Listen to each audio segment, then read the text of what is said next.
आपकी भी अपनी कोई ऑनलाइन वेबसाइट है या फिर आप अपनी वेबसाइट बनाने का सोच रहे हैं, तो आपकी अपनी वेबसाइट को गूगल एनालिटिक्स से लिंक करना बहुत ज़रूरी है। वेलकम टू एसईओ उत्कर्ष। और इस वीडियो में मैं आपको बताने जा रहा हूँ कि कैसे आप अपनी वेबसाइट पे ट्रैक कर सकते हो कि आपकी जो ऑडियंस है, जो व्यूअर्स हैं, वो आपकी वेबसाइट पे कौन से पेज पे आ रहे हैं, कहाँ रिस्पॉन्स कर रहे हैं, कौन से ब्लॉग को आपके ज़्यादा रीड कर रहे हैं या वो किस कंट्री से हैं। बने रहिए इस वीडियो मेरे साथ एंड तक, मैं आपको A to Z सब समझा दूंगा।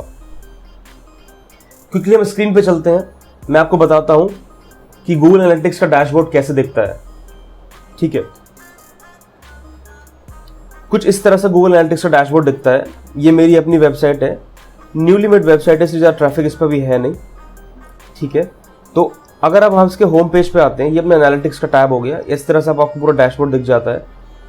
आप एडमिन पे क्लिक करोगे, यहाँ से आपको दिख जाएगा कि आपने कौन सी प्रॉपर्टी यहाँ पर लिंक कर रखी है। तो मेरी वेबसाइट है seoutkarsh.com, वो मैंने इसमें लिंक कर रखी है। तो मैं आपको सब बता देता हूँ कि कैसे आप अपनी वेबसाइट को ट्रैक कर सकते हो। अगर बात करते हैं इसके होम पेज की, तो इसके होम पेज में यहाँ पर आप इसका देखोगे डैशबोर्ड, जो एनालिटिक्स का डैशबोर्ड होता है, जो अभी 7 दिन का विंडो दिखा रहा है कि मेरे 7 दिन में मेरी वेबसाइट पे कहाँ पे क्या एक्शंस लिए गए। यहाँ से आप वो विंडो चेंज कर सकते हो, येस्टरडे कर सकते हो, 28 दिन कर सकते हो, 90 डेज कर सकते हो, आपके ऊपर डिपेंड करता है जितना आपको डेटा चेक करना है। 7 डेज में मेरे पास 6 न्यू यूजर्स आए थे, 6 सेशंस हुए हैं, 83.33% बाउंस रेट है और उन सब व्यूअर्स का ड्यूरेशन है 1 मिनट 26 सेकेंड्स का। राइट साइड में आप देख रहे हो कि यहाँ पर लिखा है एक्टिव यूजर्स राइट नाउ, जो 0 है। ये आपको रियल टाइम में बताता है कि इस टाइम आपकी वेबसाइट पे यूजर्स कहाँ से है, कितने हैं। मैं आपको दिखा देता हूँ। फॉर एग्जाम्पल ये मेरी वेबसाइट है, जिसको मैं दोबारा लोड करता हूँ। आप देखोगे कि एनालिटिक्स में यहाँ पर 1 दिखना स्टार्ट हो जाएगा जैसे मेरी वेबसाइट लोड हो जाएगी। देखिए यहाँ पर 1 यूजर आना स्टार्ट हो गया। ये आपका रियल टाइम में दिखाता है कि आपकी वेबसाइट पे कितने यूजर अभी चल रहे हैं। होम पेज के नीचे हम आते हैं तो ये आता है how do you acquire users, मतलब आपका जो यूजर है वो कौन से चैनल से आ रहा है। डायरेक्ट मतलब कि आपका यूजर सीधा URL डाल के आ रहा है, ऑर्गेनिक सर्च करके आ रहा है। तीसरा हमारे पास है अदर ऑप्शन, मतलब कि गूगल नहीं समझ पाया कि तीसरा ट्रैफिक सोर्स कहाँ से आ रहा है। हो सकता है फेसबुक से आ रहा हो सकता है अपने वेबसाइट पर शेयर किया हो, अपने वेबसाइट का URL वहां से आ रहा हो। तो ये अभी सोर्स अननोन है, अदर में डाल देता है इसको। ये नीचे आके हम देखते हैं कि इसमें लिखा है how are your active users trending over time. अब इसमें जो 3 आप लाइन देख रहे हो, पहली लाइन है वो दिखाती है मंथ की, दूसरी लाइन दिखाती है आपको वीक की और तीसरी दिखाती है आपको डे की। इस हिसाब से आप अपने आराम से जज कर पाओगे कि मेरी वेबसाइट पे मंथली ट्रैफिक कितना चल रहा है, वीकली ट्रैफिक कितना चल रहा है और डेली ट्रैफिक कितना चल रहा है। इस डेटा का यूज करके आप अपनी वेबसाइट में कुछ चेंजेस करना चाहते हो तो आप यहाँ से कर सकते हो। अगर आपके पास ज़्यादा अच्छा रिस्पॉन्स नहीं आ रहा तो आपको देखना है कि मेरे को कहाँ चेंजेस करने हैं, ब्लॉग में चेंजेस करने हैं या फिर मेरे को अपने वेबसाइट के कंटेंट में चेंजेस करने हैं। तो उसको आप चेंज करो, उसके बाद दोबारा से आपका डेटा एनालाइज करो। दूसरा हमारे पास आता है यूजर रिटेंशन, मतलब आप अपनी वेबसाइट पे यूजर को कितना रोक पा रहे हो, रिटेंशन। तो यहाँ पर आप देखो, यहाँ पर 100% में अपने यूजर्स को रोक पाया। दूसरे पे आप आओगे तो यहाँ पर मैं अपने यूजर्स को 17% ही रोक पाया, तीसरे पे भी 17% ही रोक पाया। उसके बाद जो हमारे पास ऑप्शन होता है वो आता है when do your users visit, आपके यूजर्स कब आपको विजिट करते हैं। तो इस डैशबोर्ड में पूरा टाइम दे रखा होता है कि 12 AM पे इतना है, 2 AM पे इतना है, 4 पे इतना है। तो फॉर एग्जाम्पल अगर हम 10 AM पे देखेंगे तो 10 AM पे मेरे पास 5 यूजर्स थे और 3 यूजर्स थे 10 AM पे वेंसडे को। थर्सडे को 10 AM पे मेरे पास 5 यूजर्स थे। उससे पहले आप जाओगे तो संडे को मेरे पास 1 यूजर था। तो यहाँ से आप सब देख सकते हो कि आपके ऑडियंस का, आपके व्यूअर्स का फेवरेबल टाइम कौन सा आपकी वेबसाइट पर आने गया। उसके बाद यहाँ पर हमारे पास आता है सेशंस बाय कंट्री। अब आप यहाँ पर देखोगे कि आपकी वेबसाइट का ट्रैफिक कौन सी कंट्री से आया है।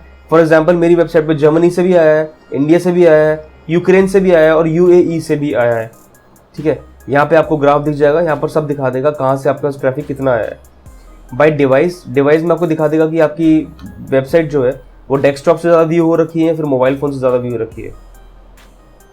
और लास्ट में हमारे पास होम पेज पे है कौन कौन से पेजेस आपके व्यूअर जो आ रहे हैं वो कौन कौन से पेजेस विजिट कर रहे हैं। फॉर एग्जांपल पहला वाला मेरा होम पेज है, तो 2 लोगों ने होम पेज विजिट किया है, अबाउट सेक्शन में विजिट किया है। मेरे ऑलमोस्ट सारे पेज लोगों ने कुछ कुछ विजिट कर रखे हैं। बाकी के सारे मेरे ब्लॉग्स के पेज हैं, एक कॉन्टैक्ट का पेज है। उसके बाद हम आते हैं कस्टमाइजेशन पे। कस्टमाइजेशन पे अगर आप कोई अपने लिए कस्टमाइज रिपोर्ट बनाते हो, ठीक है, या कोई रिपोर्ट सेव करते हो जो आपको देखनी है, इसको आप यहाँ से ट्रैक कर सकते हो। यहाँ से आपको एक नई रिपोर्ट बनानी पड़ेगी। नई रिपोर्ट जब आप बना लोगे तो उसका डेटा जो भी होगा आपको यहाँ शो करना स्टार्ट कर देगा। अगले हम आते हैं रियल टाइम पे। रियल टाइम मैंने आपको ऑलरेडी समझा दिया है कि आपकी वेबसाइट पे हो रहा है रियल टाइम जो एंगेजमेंट है वो उसको बता देगा ये। तो जैसे मैंने आपको बताया था कि मैंने अभी यहाँ से अपना होम पेज लोड किया था, ठीक है, तो यहाँ पर ये होम पेज दिखा रहा है। राइट नाउ एक यूज़र है होम पेज पे है, मतलब ये दिखा रहा है टॉप एक्टिव पेजेस। लोकेशन मेरी दिखा रहा है इस टाइम नोएडा, मैं इस टाइम नोएडा में हूँ। अब फॉर एग्जांपल आपकी वेबसाइट है, ठीक है, जहां आप ऐसा कोई प्रोडक्ट सेल करना चाहते हो जो आप सिर्फ दिल्ली की ऑडियंस को बेचना चाहते हो, ठीक है, तो आप अपनी वेबसाइट को इस तरह कस्टमाइज करोगे, उसका एसईओ इस तरह करोगे कि आपकी वेबसाइट ज़्यादातर दिल्ली वाले लोगों को ही दिखे, ठीक है। अब आपने एसईओ कर लिया, आपने अपनी वेबसाइट को दिल्ली फ्रेंडली कर लिया, दिल्ली के लोगों की तरफ आपने उसको एंगेज कर दिया, मोड़ दिया। उसके बाद आप एनालिटिक्स में आओगे, चेक करोगे कि आपका जो रिस्पॉन्स है ये दिल्ली के लोगों के लिए आ रहा है या फिर कहीं और भी जा रहा है। अगर आप देख रहे हो कि दिल्ली में कम रिस्पॉन्स है, बाकी जगह ज़्यादा रिस्पॉन्स मिल रहा है, तो मतलब कि आपकी वेबसाइट पे कुछ ना कुछ गड़बड़ है, कुछ ना कुछ ऑप्टिमाइजेशन में आपसे मिस्टेक हुई है। तो इस एनालिटिक्स टूल की हेल्प से आप वो सब कुछ ऑप्टिमाइज कर सकते हो। अगर लोकेशंस पे आता है, लोकेशन मतलब कि आपकी वेबसाइट पे यूज़र कहाँ से आ रहा है। फॉर एग्जांपल अभी मेरी वेबसाइट पे इंडिया से यूज़र आ रहा है, ये सारा रियल टाइम में चल रहा है, इंडिया में मैंने दिखा दिया है। अगला आपका ट्रैफिक का सोर्स क्या है, जो आपकी वेबसाइट पर ट्रैफिक आ रहा है उसका सोर्स क्या है। अब मैंने सीधा यूआरएल डाल के अपनी वेबसाइट पे खोला था, इसलिए यहाँ पर डायरेक्ट दिखा रहा है। डायरेक्ट मतलब कि सीधा यूआरएल डाल के बंदा आया है। कंटेंट मतलब कि कौन कौन से पेजेस आपकी वेबसाइट पे देखे जा रहे हैं। तो मेरा एक्टिव पेज अभी होम पेज है, पेज का टाइटल मेरा ये है, एक एक्टिव यूजर है, ठीक है। इवेंट्स आपको क्रिएट करने पड़ते हैं, तभी जाके आप इवेंट्स देख पाते हो। इवेंट्स मतलब कि फॉर एग्जांपल आपने इसमें लगा रखा है गूगल टैग मैनेजर की हेल्प से आपने इसमें कोई टैग लगा रखा है, जैसे कि आपने पेज व्यू पे कोई इवेंट बना रखा है, तो अगर इवेंट आपने पेज व्यू बना रखा है तो वो इवेंट आपका यहाँ दिखना स्टार्ट हो जाएगा, ठीक है। कन्वर्जन भी आपको क्रिएट करने पड़ते हैं, ये ऑटोमेटिकली नहीं दिखते हैं। उसके बाद हम आते हैं लास्ट ऑडियंस पे। ऑडियंस के ओवरव्यू पे अगर हम आते हैं, यहाँ दिखा रहा है कितने यूजर्स हैं, कितने न्यू यूजर्स हैं और कितने सेशंस हैं। सेशन मतलब कि कोई भी यूजर आपकी वेबसाइट पे आ रहा है, कुछ एक्शन ले रहा है। एक्शन कुछ भी हो सकता है, वो क्लिक भी कर सकता है, वो आपका ब्लॉग भी रीड कर सकता है, वो आपका एंगेजमेंट रेट बढ़ा सकता है, तो आपका सब सेशंस में आते हैं। कितने पेज व्यूज आ रहे हैं, कितना बाउंस रेट आ रहा है, वो सब आप यहाँ से देख सकते हो अपनी ऑडियंस में ओवरव्यू में जाके। अपनी ऑडियंस का हर डेटा यहाँ से एनालाइज कर सकते हो। जो आपका ऑडियंस है वो क्या लैंग्वेज बोल रहा है, यूएस लैंग्वेज बोल रहा है, इंग्लिश या फिर ग्रेट ब्रिटेन वाली इंग्लिश बोल रहा है, कौन सा एक्सेंट है, वो सब आप यहाँ से देख सकते हो। यहाँ से आप कंट्री देख सकते हो, उसकी किस कंट्री से वो आ रहा है। आप इवन सिटी तक देख सकते हो कि कौन कौन सी सिटी से आपके पास ऑडियंस आ रही है, कौन सा ब्राउजर यूज़ कर रहा है वो, कौन सा ऑपरेटिंग सिस्टम वो यूज़ कर रहा है। ये सब आप गूगल एनालिटिक्स में आराम से देख सकते हो। उसके बाद हम आते हैं एक्टिव यूजर्स में, ऑडियंस टैब के अंदर ही। तो यहाँ पर आपको दिखा देगा कि आपके एक दिन में आपके पास कितना यूजर आ रहा है। फॉर एग्जांपल आप यहाँ देख के चलोगे, मेरे पास एक दिन में 3 एक्टिव यूजर आ रहा है, 7 दिन में 6 एक्टिव यूजर आ रहा है और 14 दिन में 7 एक्टिव यूजर आ रहा है और 28 दिन में मेरे पास 29 एक्टिव यूजर आ रहा है। तो ये आपके पास अलग अलग विंडो ऊपर सेलेक्ट करने के लिए है। यहाँ से आप अलग अलग विंडो सेलेक्ट कर सकते हो। 7 डेज विंडो है, 14 डेज विंडो है, 28 डेज विंडो है, यहाँ से अलग अलग आप देख सकते हो, ठीक है। उसके बाद हमारे पास ऑडियंस टैब आता है। ऑडियंस टैब में आपका ये दिखाता है कि आपका ये यूजर है जो आपका वेबसाइट पे जो आ रहा है वो कितना उसका एंगेजमेंट रेट हो रहा है, कितना बाउंस रेट हो रहा है, कितना सेशन हो रहा है, वो सब यहाँ पर आपको ऑडियंस में दिख जाएगा। डेमोग्राफिक्स में आपको दिख जाएगा आपकी जो ऑडियंस है जो आपकी वेबसाइट पे विजिट कर रही है, उसका एज क्या है, उसकी जेंडर क्या है। अभी आपके लिए कैसे हेल्पफुल है, फॉर एग्जाम्पल आप कोई ऐसा प्रोडक्ट बनाते हो जो कि 18 ईयर्स से लेकर 35 ईयर्स के लोगों के बीच में है। आपने अपनी वेबसाइट को वैसे ऑप्टिमाइज कर दिया, आपकी वेबसाइट पर ट्रैफिक आ रहा है, तो आप देख सकते हो कि मेरी वेबसाइट पे कौन सी एज, कौन से जेंडर के लोग आ रहे हैं, क्या वो एज वही है जो मैंने उस पेज के लिए सेलेक्ट की थी, क्योंकि हो सकता है कि वो प्रोडक्ट कुछ सेल करने का आइटम हो। तो आप देख सकते हो कि मेरी इस एज ग्रुप में वही एज ग्रुप वाले लोग आ रहे हैं जिनकी मैंने सेट किया है, या कुछ और दिक्कत आ रही है। यहाँ से आप जज कर सकते हो कि आपकी वेबसाइट ऑप्टिमाइज्ड है या नहीं है। इफ़ येस, आपको फेवरेबल रिजल्ट्स मिलेंगे, if not, you need to optimise your website more. Interest, अब इंटरेस्ट में कैसे देख सकते हो, अब इंटरेस्ट आपके हेल्पफुल है गूगल एड्स के लिए। कैसे, फॉर एग्जाम्पल आपके पास डिजिटल मार्केटिंग की एक कंपनी आप होल्ड करते हो, आप उसके मतलब उसके लिए एड्स आप रन करते हो गूगल एड्स पे। तो अब आप डिजिटल मार्केटिंग के आपके पास जो क्लाइंट आया है वो क्लाइंट सिर्फ फिटनेस और हेल्थ से रिलेटेड आया है। अब आप यहाँ पर देखोगे जो ऑडियंस आपके पास आ रही है, जो व्यूअर्स आपके पास आ रहे हैं, उनका एफिनिटी कैटेगरी क्या है। देखो यार, गूगल के पास सबका डेटा है, उसको पता है कौन किस में इंटरेस्टेड है, कौन क्या देखता है, ठीक है। तो वो ऑडियंस को उस हिसाब से सेग्रीगेट कर देता है, उस हिसाब से डिवाइड कर देता है। तो अगर आपके पास 10 लोग आए हैं, उन 10 में से अगर 4 फिटनेस वाले इंटरेस्टेड थे, तो ये एफिनिटी कैटेगरी इन मार्केट सेगमेंट में वो अलग अलग सेगमेंट कर देगा कि भाई ये स्पोर्ट्स के बंदे थे जो इसमें स्पोर्ट्स में इंटरेस्टेड थे, ये फिटनेस वाले बंदे थे, ये एंटरटेनमेंट वाले बंदे थे, सबको सेग्रीगेट कर देगा अलग अलग जगह पे। यहाँ से आपको आसानी हो जाती है डेटा उठाने में। उसके बाद हम आते हैं जियो पे। जियो सिंपल बताता है कि आपकी जो ऑडियंस है वो क्या लैंग्वेज बोलती है, किस लोकेशन से आती है। यहाँ पर आप देखोगे कि आपको लैंग्वेज का और लोकेशन का दोनों का अलग अलग टैब दिख जाएगा। ये इंग्लिश यूएस, ये इंग्लिश ग्रेट ब्रिटेन। यहाँ से आप लोकेशन ट्रैक कर सकते हो उसकी ईजिली कि आपके पास जो ऑडियंस आ रही है किस लोकेशन से आ रही है। तो मेरे पास मैंने आपको बताया था ऑलरेडी, इंडिया, जर्मनी, यूएई और यूक्रेन से आ रही है, वहाँ पर उसने वो दिखा दिया है। अब आप ये देखो, थोड़ा इंपॉर्टेंट है, थोड़ा ध्यान से समझना कि न्यू और रिटर्निंग विजिटर में क्या फ़र्क होता है। अगर आपकी वेबसाइट बहुत ज़्यादा एसईओ ऑप्टिमाइज्ड है या फिर आप उसकी बहुत अच्छी मार्केटिंग कर रहे हो तो आपको न्यू विजिटर्स गेन होना स्टार्ट हो जाएंगे। और अगर आप देख रहे हो कि आपके पास रिटर्निंग विजिटर्स आ रहे हैं तो मतलब कि आपकी वेबसाइट का कंटेंट बहुत एंगेजिंग है, बहुत अच्छा लगा, जो विजिटर बार बार आपकी वेबसाइट पे आके आपका कंटेंट चेक करके जा रहा है। तो न्यू और रिटर्निंग दोनों का ध्यान रखते हुए आपको ये ध्यान रखना है कि आपकी एक तो वेबसाइट एसईओ ऑप्टिमाइज्ड हो, आप उसकी अच्छे से मार्केटिंग कर रहे हो, और तीसरी चीज़ आप उस पर जो कंटेंट पोस्ट कर रहे हो बहुत हाई क्वालिटी का होना चाहिए। अगला हमारे पास आता है frequency and recency.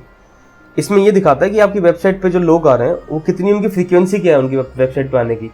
For example यहाँ पर जो सेशन हुए मेरे वो 6 सेशन दिखा रहा है, पेज व्यू 8 सेशन दिखा रहा है, तो काउंट ऑफ सेशन हो गया हमारा 1, क्योंकि हमारे पास सिर्फ पेज व्यूज का वो है सेशन है।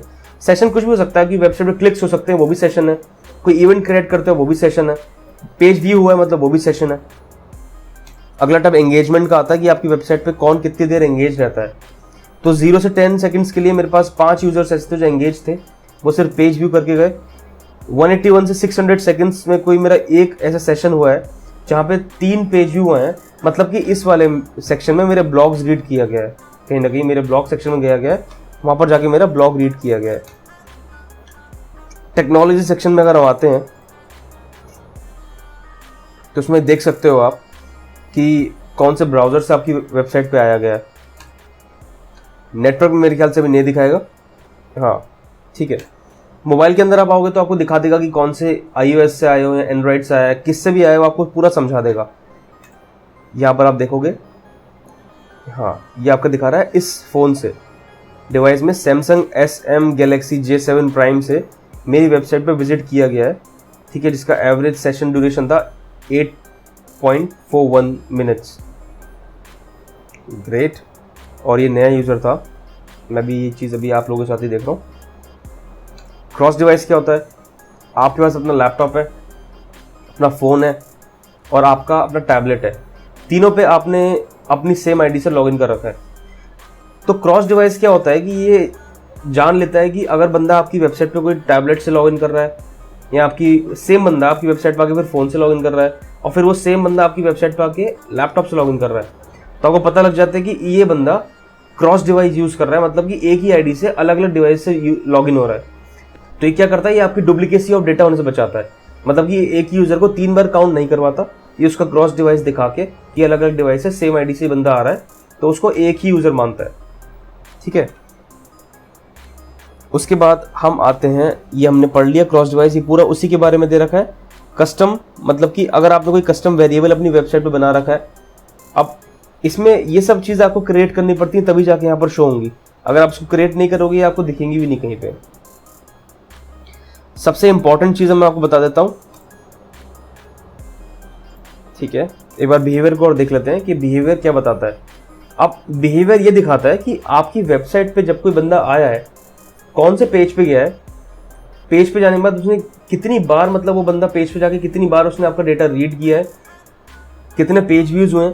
तो यहाँ पर आप देख सकते हो कि मेरे पास 8 पेज व्यू हुए हैं, जिसमें से 7 यूनिक पेज व्यूज थे। यूनिक मतलब कि वो पहली बार आपकी वेबसाइट पे आके पहली बार पेज व्यू कर रहे थे। Average time on a page हो गया आपका 4.21 मिनट्स। बाउंस रेट बहुत ज़्यादा है, एग्जिट रेट भी बहुत ज़्यादा है, ठीक है। पेजेस में आपने देख लिया कि अबाउट सेक्शन है, ये ब्लॉग सेक्शन है, कॉन्टैक्ट अस सेक्शन है, ये सारे मेरे सेक्शन यहाँ दिखा रहा है, यहाँ इनके पेज व्यूज दिखा रहा है और यहाँ पेज व्यूज के परसेंटेज दिखा रहा है, ठीक है। साइट कंटेंट कि आपकी वेबसाइट पे कौन कौन से पेजेस अवेलेबल हैं वो सारे यहाँ दिखा देगा, कहाँ कहाँ रिस्पॉन्स आ रहा है वो सब यहाँ दिखा देगा, ठीक है। लैंडिंग पेजेस पे आप क्लिक करोगे अगर कोई डायरेक्ट आ रहा है तो वो ऑब्वियसली आपके होम पेज पे जाएगा, तो पहला वाला आपका लैंडिंग पेज पे 2 दिखा रहा है। इसलिए एग्जिट पेज मतलब कि आपकी वेबसाइट से जो बंदा एग्जिट कर रहा है वो लास्ट टाइम कौन से वेब पेज पे था आपके, वो यहाँ दिखा देगा। आपकी जो वेबसाइट है उसकी ओवरऑल स्पीड यहाँ दिखा देगा, आपके पेज लोड होने की टाइमिंग यहाँ दिखा देगा। ये सारा आप डेटा यहाँ से ट्रैक कर सकते हो। अब मैं आपको समझाता हूँ कि ये जो आप एडमिन पे जब क्लिक करोगे, साइड लेफ्ट हैंड पे बॉटम पे एडमिन का ऑप्शन है, उस पर आप क्लिक करोगे तो आपको कुछ इस तरह का डैशबोर्ड दिखेगा। यहाँ पर बहुत सारे अलग अलग ऑप्शंस आप देख सकते हो। यहाँ पर अकाउंट सेटिंग्स है, प्रॉपर्टी सेटिंग है, व्यू सेटिंग है, ठीक है। यहाँ पर अकाउंट की आप सेटिंग पूरी चेंज कर सकते हो। इसमें आप अपनी प्रॉपर्टी मतलब कि वेबसाइट के अंदर कोई चेंज करना चाहते हो वो आप चेंज कर सकते हो। अब प्रॉपर्टी सेटिंग में जब आप आओगे तो आप देखोगे यहाँ पर एक आईडी लिखी होती है। इस आईडी को हम बोलते हैं ट्रैकिंग आईडी, ठीक है। तो अब इसमें जो लिखा हुआ है UA-1687 समथिंग -2, तो अब मैं आपको समझाता हूँ UA और ये इनका क्या मतलब होता है। UA का मतलब होता है यूनिवर्सल एनालिटिक्स। ये आपके जो गूगल एनालिटिक्स का वर्जन आप यूज कर रहे हो, ये वो वर्जन होता है। दूसरा आपका आता है अकाउंट आईडी, जो आपकी ये बीच में बड़ा सा नंबर है, अकाउंट आईडी होता है। और तीसरा जो आपका आता है वो आपका आता है ट्रैकिंग इंडेक्स। ये 3 चीज़ों को मिला के हमारी ट्रैकिंग आईडी बनती है, जो हम एनालिटिक्स में हमें शो करते हैं। ये हर वेबसाइट के लिए यूनिक आईडी मिलती है। यहाँ पर आप सब कुछ अपने ऑप्शंस देख सकते हो, ट्रैकिंग इन्फो देख सकते हो, ठीक है। थर्ड वाले में आपने गोल्स क्रिएट करना चाहते हो, वहाँ से क्रिएट कर सकते हो। अगर आप चाहते हो कि मैं ऐसा फिल्टर लगाऊं कि मेरी आईपी ट्रैक ना हो, तो आप यहाँ से फिल्टर्स लगा के आप ऐसा कर सकते हो। तो it's not a big deal. तो जब भी अपनी वेबसाइट पे आप जाओगे तो आपका डेटा कभी ट्रैक नहीं करेगा। आई होप कि इस वीडियो में आपको बहुत कुछ नया सीखने को मिला हो। सो आपको कोई भी डाउट हो या कुछ भी हो तो आप मेरे को कमेंट सेक्शन में कमेंट करके बता सकते हो, पूछ सकते हो, मैं आपको उसका रिप्लाई ज़रूर करूँगा। और अगर आपको मेरी वीडियो हेल्पफुल लगी हो तो प्लीज़ वीडियो को लाइक करना, चैनल को सब्सक्राइब करना, वीडियो को शेयर करना। और थैंक्स फॉर वॉचिंग।